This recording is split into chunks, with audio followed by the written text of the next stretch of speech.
Our first speaker is Milan Mrksich, who was a Camille and Dreyfus teacher scholar in the year 2000. He is a professor of chemistry at the University of I think everything's at the University of California. At the University of Chicago. His talk will be called Exploring the Molecular Logic of Protein Acetylation. He comes to us with a bachelor's degree from the University of Illinois at Urbana-Champaign, PhD at Caltech with Peter Dervin, a postdoctoral period with George Whitesides at Harvard, and his current position at the University of Chicago since 1994. It's important to recognize that those who have achieved status as recipients of the Dreyfus Teacher Scholar Awards also have other awards, and let me just list a couple of them from Milan. First, he is a Howard Hughes medical investigator. He is an Arthur C. Cope Young Scholar. He's a TR 100 Young Innovator, a Sloan Research Fellow, and a Dreyfus New Faculty Awardee. So he is off to a running start. His research has broad interest in areas that intersect chemistry, biology, and materials, and the common thread through several of his programs is the interface between a material and a biological environment. He uses self-assembled monolayers to design and synthesize surfaces to mimic the microenvironment of cells in order to understand biological activity. So let me introduce our first speaker, a distinguished chemist, Milan Mrksich. Thanks, Marianne. I'll get that. Great. Thanks very much, Marianne, for the kind introduction. Also to Mark and Hank and the others for the idea and the work of putting together the symposium. I was thrilled to be invited to participate, and I know it's really an exciting day to see so many sides of chemistry and seeing chemistry as a central science and really seeing that come to life today with the poster sessions later. So let me jump into it. What I want to talk about today is a more recent program in our group, look at an important biological activity, protein acetylation. And I think as chemists think about biological problems, we think about it a little bit differently than some of our biological colleagues. We oftentimes try to identify what sorts of tools can really be important for changing the nature of the questions and understanding that one can get. And we, I would suggest, think more about mechanism at a molecular level that leads us to different insights. So today's story is meant to be a bit of an outline of those themes in protein acetylation. And it really starts with studies of gene expression regulation on the histone. And most of you know that in the nucleus, in chromosomes, DNA is packed into these kinds of bead structures, and it really just is 180 or so base pairs of DNA wound around these protein complex cores. And for a DNA sequence to be expressed, for a gene to be on, that DNA has to dissociate from the core. And one of the ways that's achieved is through modifying the electrostatic interactions between DNA and protein. So these cores have unstructured polypeptide tails. They've got lots of lysine residues in them, so they're positively charged. They hang on to the polyanionic DNA. There are enzymes, acetyltransferases, which acetylate the lysines and neutralize the charge. And that's important for freeing up the DNA so that it can be expressed. And then there's another class of enzymes, the deacetylases, which do the opposite. They pull the acetyl groups back off, and that puts the DNA back on the core. That's simplistic, but largely right. So what's interesting here is that these are small protein families, roughly 20 and 20, compared to kinases where there are 500 different enzymes that are involved. At the same time, protein acetylation, we're now learning, is almost as widespread as phosphorylation. So these 20 and 20 proteins regulate the acetylation states of thousands of proteins. And it's a real molecular puzzle how you can get so much regulation out of so few building blocks, if you like. Well, it gets more interesting because those tails on that histone, on that nucleosome particle, are themselves complex or interesting, depending on your perspective. For me, they're interesting. For students, they're complicated. Here's a sequence of the polypeptide on H4, and I'm just showing what modifications are known: phosphorylation, methylation, acetylation. And if you look at all the possible states or combinations, there are about 500. If you look at histone 3, that's a lot more complex, and there are some 25 million possible states. Now, most of those aren't observed. Many are redundant, but many distinct states are observed and have been found to be correlated with distinct cellular activities. So there's this histone code hypothesis which says that these different states correlate with distinct patterns of gene expression. So at a global level, the cell can regulate itself, its gene expression programs, by manipulating these states. And much of the biology is focused on those correlations and how different states lead to different cellular outcomes. That is, they're focusing on biological function. There's been a lot less work directed towards the kind of molecular piece of this, which is how are the states manipulated? How are combinations of enzymes turned on and off, moved around, so that you can put a certain state on a histone modification and manipulate it as the cell changes its activities? And that's been our interest. So how are the acetylation states achieved, maintained, altered? And then is there some interesting chemistry where you can take 1 + 1 and get 3, where combinations of enzymes do things that you would never predict based on what you know about them alone. So let me tell you first why this was a challenge. This has become an important modification across all areas of biology, but we still don't have good assays to measure these deacetylase enzymes. The best assay, certainly the most widely used, is based on this fluorescent reporter. You have a peptide. It has this acetylated lysine in place. It's got this fluor, this coumarin residue directly conjugated to the lysine. If a deacetylase pulls off that acetyl group, the resulting peptide can be cleaved by trypsin to liberate the fluor, and you see fluorescence. That's how it's done. And now the limitations are you're forcing the enzyme to act on a substrate that's pretty non-natural because it has to accommodate this fluor in its active site.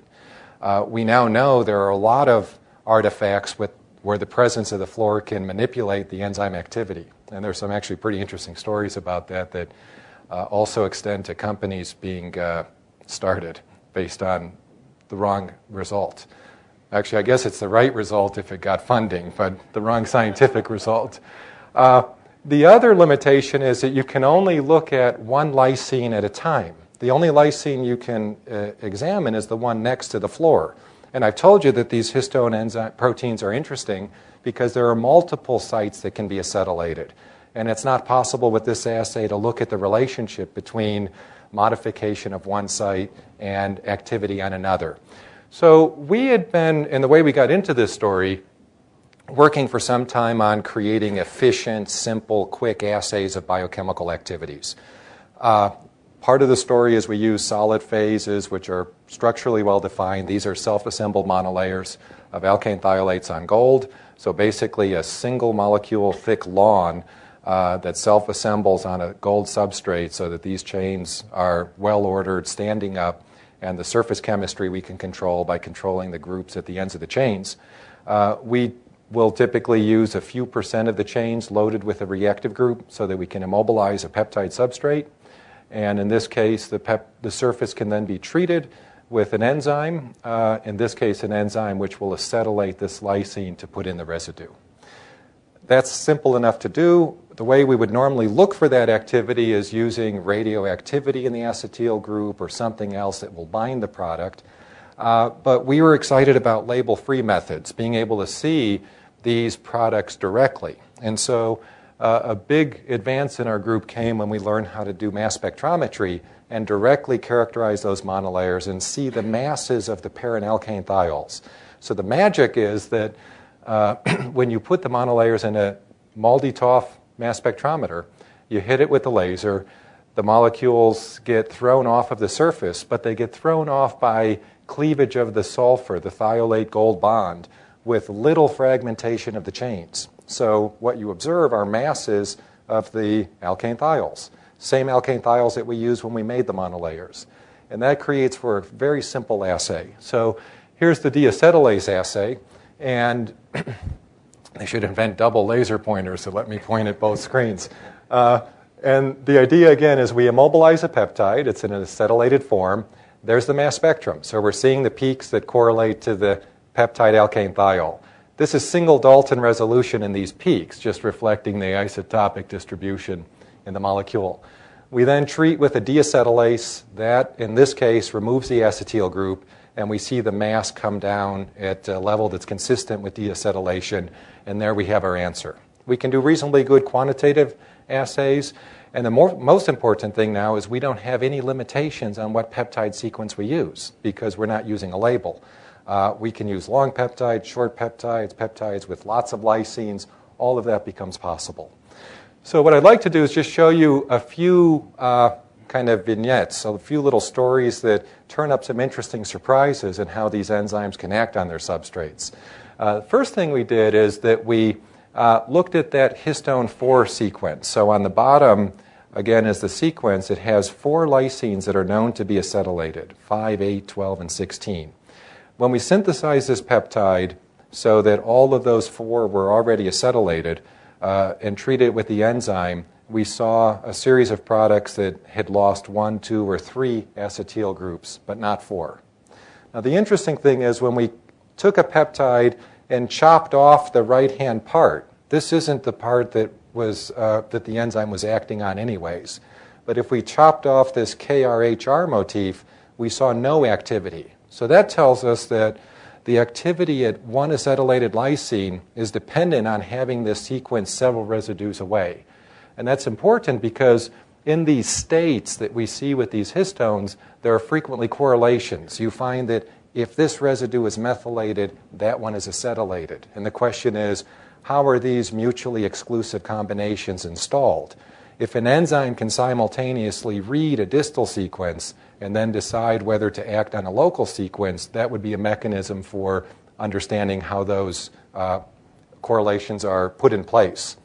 So anyhow, we then asked, Zach asked whether we needed a full-length peptide for activity or whether we could find short peptides that were still active. So using some arrays I'm going to show you in a moment, he basically found that if he changed the normal sequence from a glycine, lysine, glycine, if we replaced the first glycine with an arginine, we would get good activity on short peptides. So we knew that short peptides could be acted on. And in fact, what Zach found was this was kind of additive. If we took a bad short peptide, no activity. If we mutated it to give it the good local sequence, we had some activity. If alternatively we gave it this distal sequence, we had activity. And if we made both changes, we had really good activity. Now, what was neat in this story, and this is where it got interesting, is we found a case for allosteric control. So if Zach took the full peptide that had both distal sequence and a good local sequence, he had activity. He tried to inhibit the distal sequence with the soluble peptide. So we thought we would lose some activity, but in fact, we had no effect. And it's not just a leveling effect. It was no effect on the kinetics. If we took a peptide that had a good local sequence and no distal sequence, we had partial activity. And these are all relative rate constants, just to be clear about that. If we then added what should be the inhibiting peptide, which shouldn't do anything now because there's no interaction to inhibit, we saw an increase in activity. And so that told us that this distal sequence would bind and allosterically regulate the enzyme, making its active site more competent for the reaction, and we saw that with an increase in kcat. So that kind of little puzzle sounds simple, but with the existing assays would be really hard to sort out, and that's one of the reasons I show it. Let me get on now to something that's really important. So it's the case today that if you take a cell culture and you try to analyze it to see which of these deacetylases is present or active, which is critical, we don't know how to do that. We don't know how to measure activity of isozymes specifically. What we do instead is look at the protein levels with Western blots and use that information. So one of our goals was to identify a set of reagents that would let anybody profile their cell culture to see which of those enzymes was on. And to do that, we had to search for peptide substrates that were both selective for each of the enzymes, but also highly active. And to do that, we used peptide libraries. So the idea was that we would create arrays having hundreds of peptides, treat those with enzyme, and then use mass spectrometry to go ahead and interrogate each one and find the active substrates. That can be slow, and so we spent a lot of time learning how to automate this process.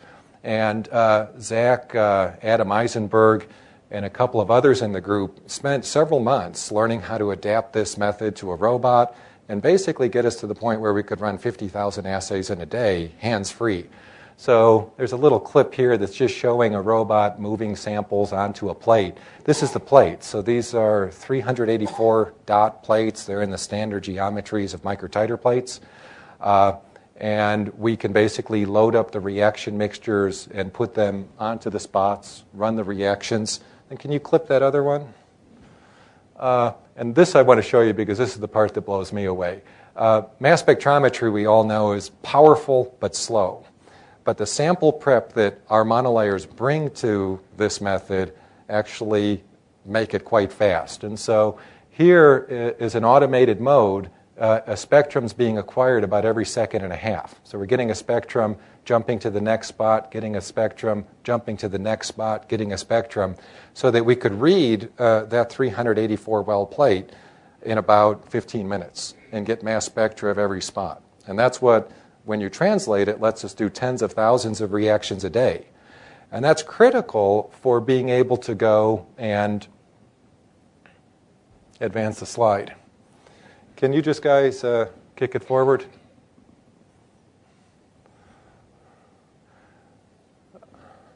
This is what happens with the students. They sit in front of the robot and watch it, and they think they're working. I mean, it's I tell them, at least bring a journal by and read something while you're sitting there. Anyhow, so what you're looking at here are 4 of these kind of specificity maps that we generated. The peptide sequence is shown on the right. We've basically varied the sequences, the amino acid content to the left and right of the acetylated lysine. And then the matrix here shows you what each sequence is, the X position and the Y position, Z position residue. Dark means high activity. White means no activity. So for deacetylase 8, you can see relatively few of the sequences are active. That surprised us. We thought on short peptides lots of them would be active, but not so. If you look at these 4 different deacetylases, they each have specificity patterns. But when we try to find peptides that are uniquely active for one of the enzymes and not the others, we don't see that in this set. There's some overlap. And one reason there's overlap is that all of these enzymes like having an arginine in the first residue. So Zach made a second library where he locked the arginine in place and then varied 2 residues, the first and the second. And you might remember that with that fluorescent assay, you don't have an opportunity to change the sequence on this carboxy side because that position is reserved for the reporter, for the fluor. And so you'd never be able to use that assay and get what we now know are selective substrates. So anyhow, when we do that, we start to get more substrates, but we start to get selective substrates. So out of 4 substrates, KDAC2 only acts on 1, CERT2 only acts on 1, KDAC8 only acts on 1. It's not perfect. KDAC3 is promiscuous, still goes after everything, but we're getting now an early set of peptides that we can use to profile deacetylase activities in cell lysates. So these are endogenous activities now. And we've been having fun applying this to a number of problems. So just to share one briefly, in cell cycle, you can coordinate a cell culture so all the cells are in phase and you can let them go off through division. And we know that the deacetylase activities vary because in the synthesis phase of cell cycle, you need to free up the DNA so that it can be copied. That means you want to acetylate the histones, and the deacetylase activity is down. After DNA synthesis, the deacetylase activity comes up so that you can move the cell onto the next cycle. We've known that, but we haven't known as a field which deacetylases are active in cycling during cell cycle. So here in one example, we're looking through the cell cycle at time, and these are just looking for the presence of protein, so Western blots. And we see that sirtuin-1 stays level through the cell cycle. That was known and was taken as evidence that sirtuin-1 has no role in cell cycle. KDAC3, by contrast, goes up and down. That was known and taken as evidence that KDAC3 is important in cell cycle. When we look at the activity using our selective peptides, in fact, we see that KDAC3 does go up and down, but we also see that sirtuin-1 goes up and down. So that sirtuin-1 has its activity being regulated, now we know through binding to an inhibitor protein. But that wouldn't have been known just by looking at Westerns. It was having the activity assays that teaches us about what profile of activity is present. And I think that's going to be a really important set of tools in all areas of cell function as we can now look directly at the activities and understand what's going on. Okay. Now I'm going to, and I always do this, usually set a stopwatch and I don't, and that doesn't buy me an extra 10 minutes. So what time am I supposed to go till? Mark knows. Mark knows everything. 1:15. Thank you. Okay, perfect. So let me come back to this theme now of complexity. And let me introduce it in the following way. I'm going back to the histone 4 sequence that has those 4 lysine groups. And if I make a peptide that has all 4 of those acetylated and treat that with an enzyme, that enzyme may be able to remove the acetyl groups, and it can either remove them with some specific order. It will always remove 5 first, and then 12, and then 8. Or it may just remove them randomly so that there are lots of intermediates that can be accessed as you go through that reaction sequence. We were interested in understanding whether there was some structure, some order to the reaction intermediates or not. So Zach, again, had synthesized 16 peptides where we had each of the possible acetylated forms. 1 tetraacetylated peptide, 4 triacetylated peptides, 6 diacetylated, 4 mono, and then the parent unmodified peptide. And then he treats all of those in a little array with enzyme. And this is a kind of color code that there's more information than we need right now. But at the end of the reaction, the tetraacetylated peptide gave mainly a monoacetyl product. So 3 of them came off. If we look at this starting material, this triacetylated form, it gives a product which is completely deacetylated. This peptide gives a product which is completely diacetylated. 1 acetyl group remains.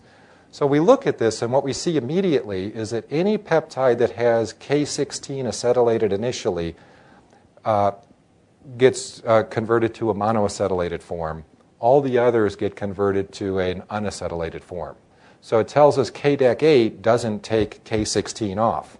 But we also have information about order versus randomness and how these reactions are achieved. So if you look at this triacetylated form, the question is, which of these intermediates does it go through?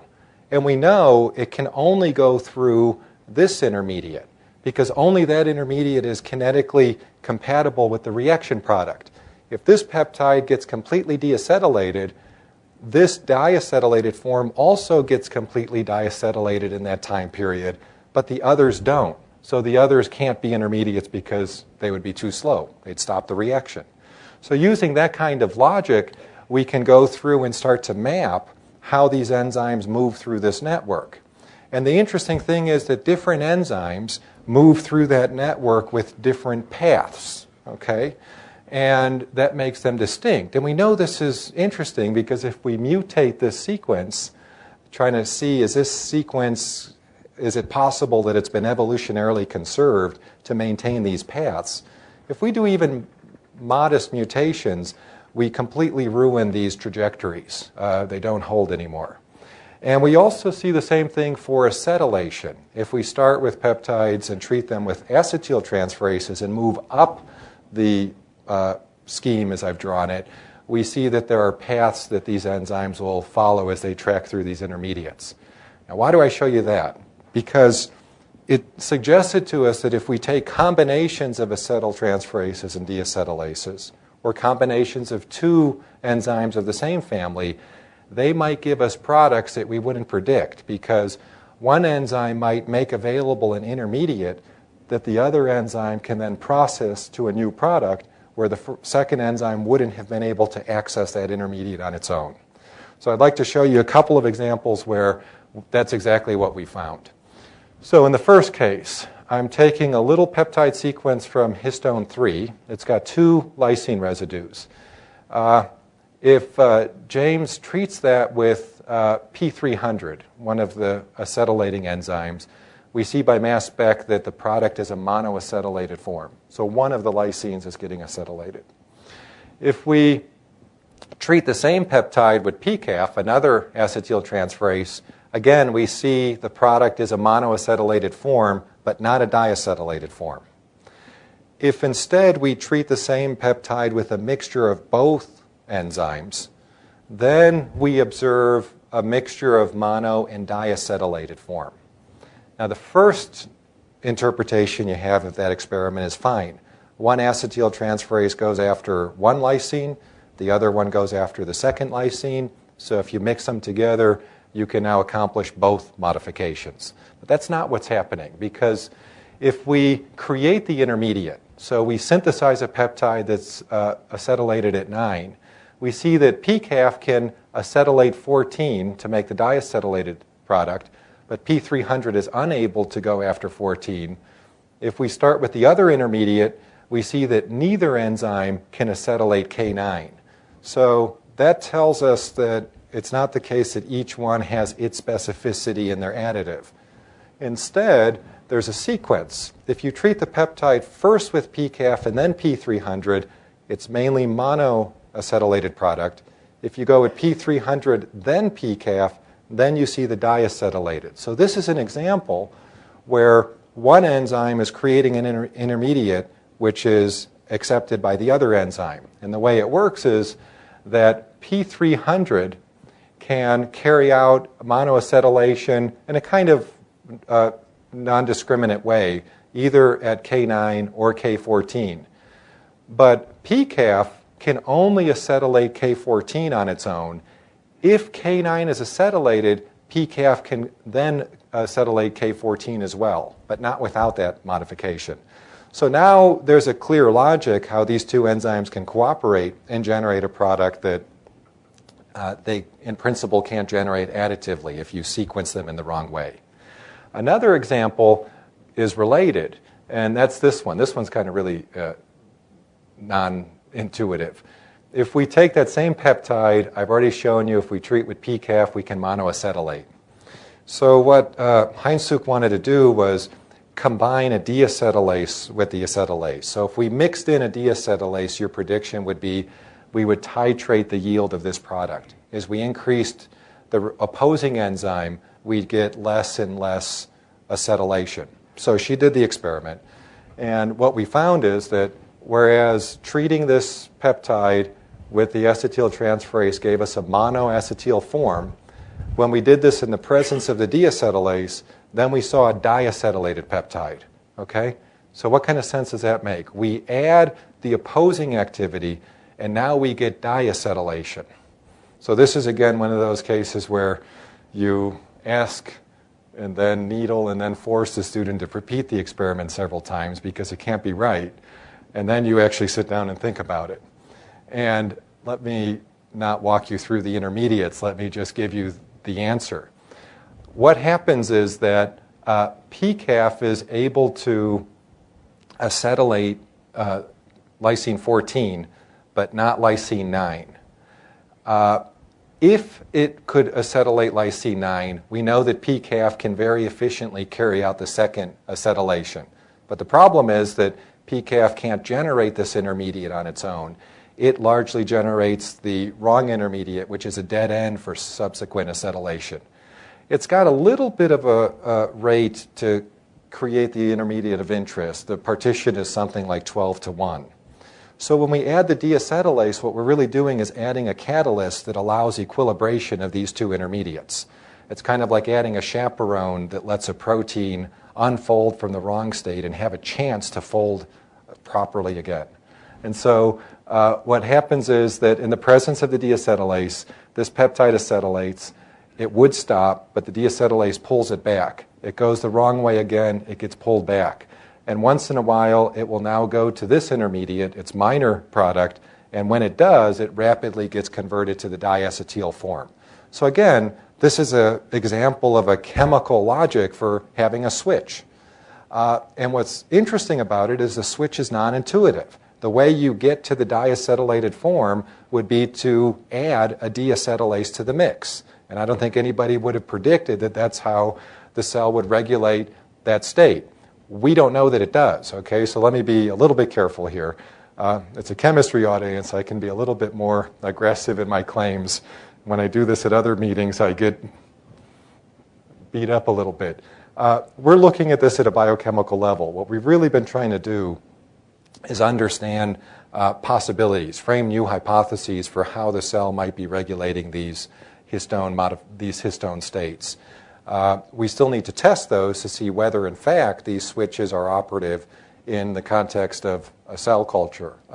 And we're still working out how best to do that. It's not an easy problem, but it's an important problem that we're working on. What's neat here is that we've been able to identify these switches or these non-additive properties by being able to do lots of experiments. So if we were constrained to doing a few experiments a day, we would have never gotten to the point of recognizing these possibilities.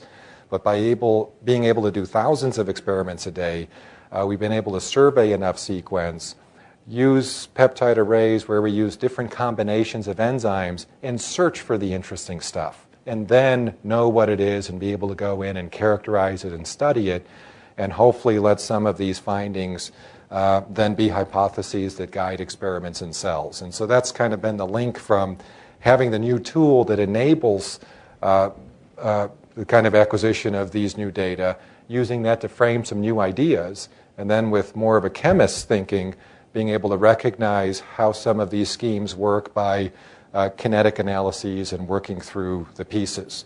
So with that, I'm going to wrap up, and to wrap up basically what I've just said, this SAMD assay has been really remarkable for being able to do high throughput assays in array formats in a truly label-free way.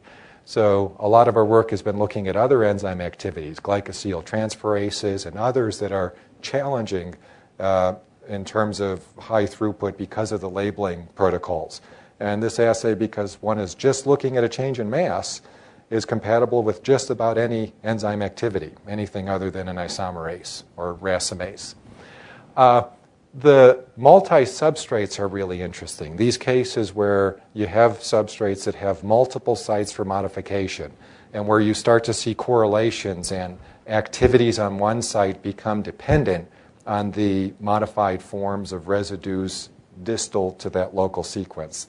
My feeling is that that's going to be an important theme in regulating histone structure and function, and it's one that would have been hard to get at and appreciate without new assays.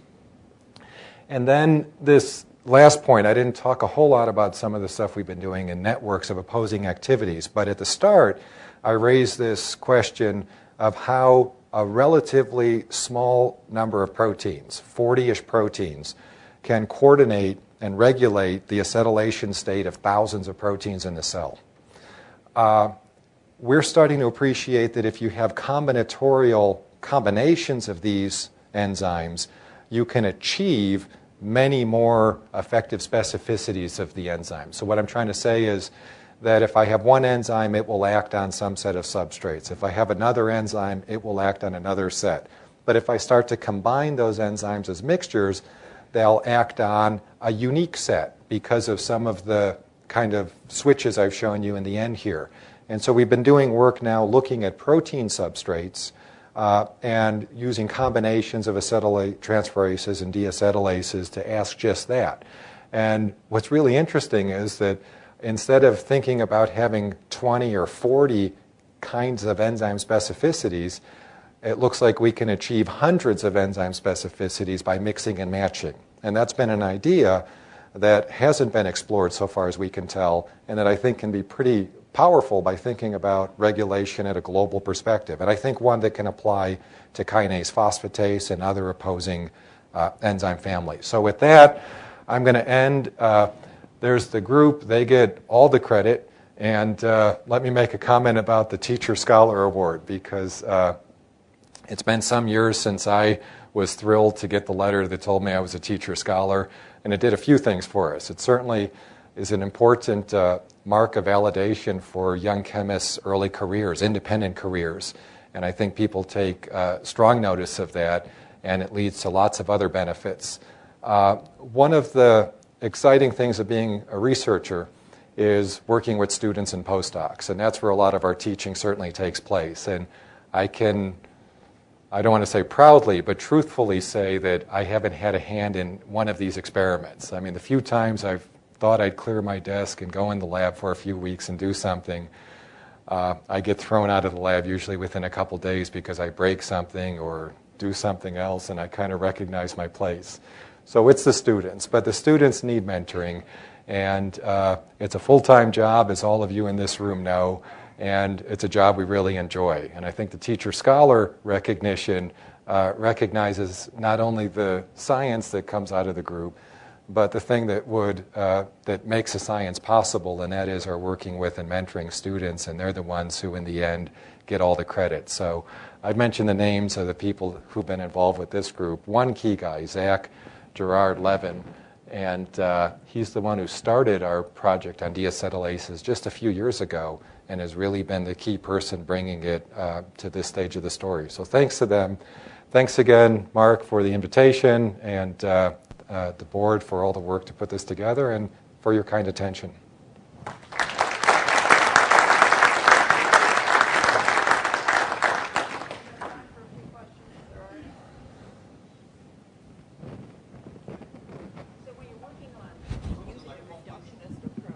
Did you want the mic? When you're using a reductionist approach to look at these post-translational modifications, how, to me, regulation really has to be directly related to what goes on inside the cell. So then the question is, what are the relative concentrations of the enzymes? The actual substrates are not peptides, although they're supposedly free, they're still part of the nucleosome. Right. And there are other proteins that bind to and decorate the tails. So to me, the key question now is, you're making observations. How can you relate what you're observing now to what's going on inside the cell? So you're absolutely right that we need to show that these principles operate in the cell. Otherwise, it's interesting experiments, but not a lot of significance in terms of what we're finding. What we're doing, our approach, is to find mutants of these tail sequences that will change the switches, and then load cells with those versions of the histones to see whether we're seeing a change in the post-translational state of the tail that correlates with what we see biochemically. So the approach we're taking now is to come up with mutants both in the histone tails but also in the deacetylases. What's nice is we express several of these deacetylases. We make mutants, and because we have the peptide arrays, we can put the mutant on the array and see if we get a mutant with a new specificity. And then we know how to work that in with an associated mutation in the histone tail so that we can restore this pattern of activity. And then if you put those into cells, both the mutant in the tail and the complementing mutant in the enzyme, and we restore the state that's observed, which we look at top-down, I would take that as strong evidence that what we're learning biochemically has a relevance to what's happening in the cell. So that's been our approach. We don't have one of those examples fully worked out yet so that it's a done example. So that's where the story is at the moment. For some residues you do. I mean by 100, I mean 80 plus. Yeah, because you didn't, in your peptide maps, you didn't see any non-acetylated? No, there were mixtures. We had a scale bar, grayscale, and there were only a couple under those conditions that we ran them that went complete. What we do with the ones we the good peptides we pull out, we do enzymology and figure out KCAT, KM, and all of that so that we know those terms. But no, we see a range of activity. Milan, beautiful chemistry. So I hate to sound like your program director, or It's okay, I'm used to it. or venture capitalist, and ask the question, why should I be investing in understanding protein acetylation? Yeah. Here's the reason from the VC perspective, which increasingly is the program official perspective. These are important drug targets now. So there are now FDA-approved compounds that are deacetylase inhibitors. They're pan-specific, so they don't hit one of the deacetylases out of the 18. They go after several of them. Yet, a couple of these show real good indications in certain cancers. Pharma right now is really excited about these epigenetic targets. So deacetylases are being validated in different disease models, and screening's going on to find selective inhibitors. The reason I'm excited about it is that validating a target can be tricky business. And if this kind of thing is playing out in the cell, it can be hard to know what the target is. For example, I want to inhibit acetylation. So I might want to inhibit the acetyltransferase. But based on this, it may be possible that the right target is a deacetylase that acts in this funny kind of way. So I think in terms of identifying targets and validating targets, if these kinds of networks are at play, the target won't always be the obvious target. And it's only this kind of understanding that will bring us to a point. So that would be my rationale or justification.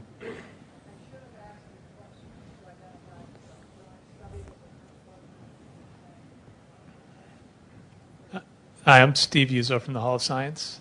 And in your talk, you mixed a lot of different metaphors for the kinds of reactions that you were demonstrating and that you researched.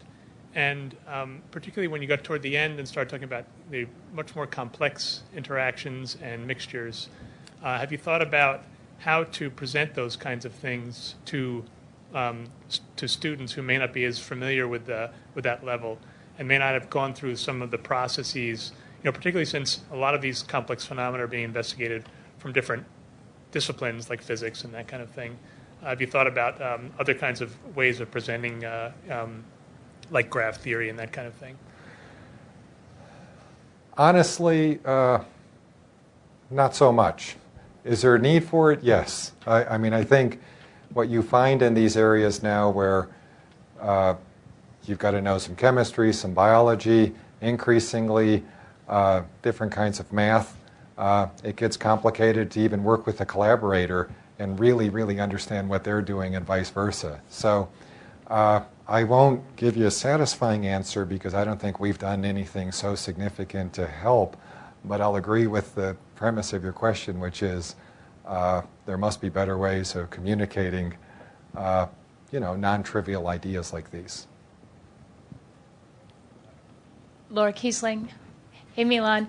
I am curious about, it seems like your system is well set up to look at different kinds of modifications. So there's some evidence that there may be like propionyl groups and other sort of amides that may occur endogenously. And I wondered if you thought about looking at those with any of your enzymes, because that would actually be really, there's not a very good way to monitor activity of those sorts of, activity on those sorts of substrates. Yeah.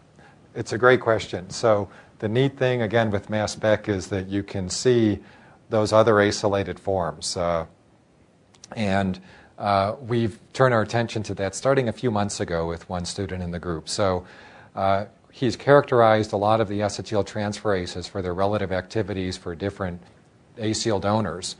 And we've also been able to go into a cell where we, a lysate, where we add some of these other acyl donors off CoA and look at those incorporations. But I'll use your question to just address one other thing.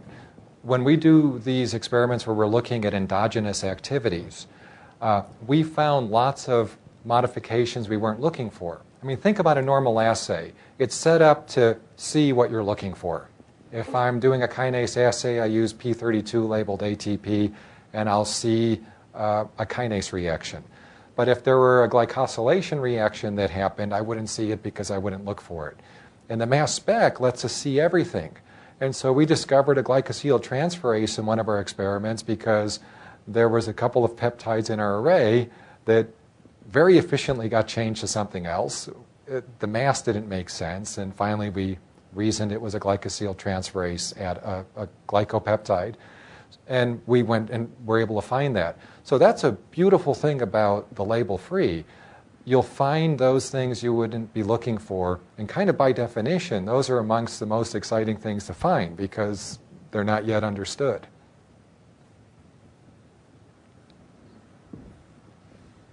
When you were discussing the networks, and I think that's properly called a network, you could consider these as an equilibration of multi-equilibria, where you're measuring only the rate constants rather than allowing each substrate to change the equilibrium position. It's a good question, Marianne. One, I didn't show it today, but when we take those little peptide arrays where we start with all the modified forms of the acetylated state, we'll treat those with combinations of an acetyltransferase and a deacetylase. Those systems will come to a steady state. It's not equilibrium because they're consuming energy as they go, but it's a true steady state. And what's interesting is that you can take that steady state, characterize it, and then throw another enzyme into the mix and watch the steady state shift to another steady state. And those, I think, are going to prove really interesting as well. Let me represent the physical chemistry community and ask you, when you see these reactions, which are, say, acetylation, diacetylation at different sites, are you aware of any computational techniques or accomplishments that could get close to calculating differences that would account for that? Or is computational biochemistry still that far from this? In terms of predicting the specificities or the... Yeah. Well, they typically, you understand after you know the answer. I don't want to say. But either way, whether it's predicting or just that rationalizing, do they, from your point of view, do any of them get there? So I agree with what you say, which is oftentimes in chemistry, the computation or theory follows the experiment. But there's one thing here that we haven't done it yet, but we're getting to the point where it makes sense to do. As we map out the specificities of each of the enzymes for a panel of substrates, we ought to start to be able to predict how combinations of enzymes will act on that family of substrates. The things we've found so far, we found because we found them. But now that we understand them, we should have been able to predict what we found from the start. And so that's a real opportunity now. As we get all these bases sets worked out and characterized, we ought to be able to mix and match and have some prediction over what we find. We haven't done that yet, but there I think there's a real prospect that some analysis, some computation has a real value. I got it.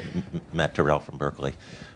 This might be related to your discussion with Marianne in some way. Do you think there's any mileage for, let's say, enhancing or changing the kind of high-throughput apparatus that you're using to incorporate microfluidics and look at time-dependent changes or time-dependent exposure of these things? Sure. I think so. I think if in terms of the kinetic experiments. So right now the way we do it kinetics with SAMD is we'll set up a source solution that's the reaction. We'll pull out aliquots and quench them and then array them out and get kinetics. And we do a pretty good job with the mass spec data and getting data that lends itself to kinetic analysis. But the other way, if it were done in a microfluidic cell, you could do a lot of the mixing and matching on board and load fewer reagents, have those get processed on board, divided up. So the short answer is I think there is a lot of gain in throughput that can be gotten by going to those lab-on-a-chip methods. Yeah.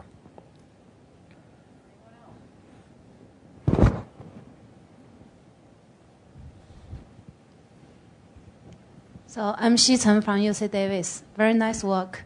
I have a technical question. So when you use the mixture of the acetyltransferase and the deacetylase reaction, so you use excess amount of the coenzyme, acetyl coenzyme A, right?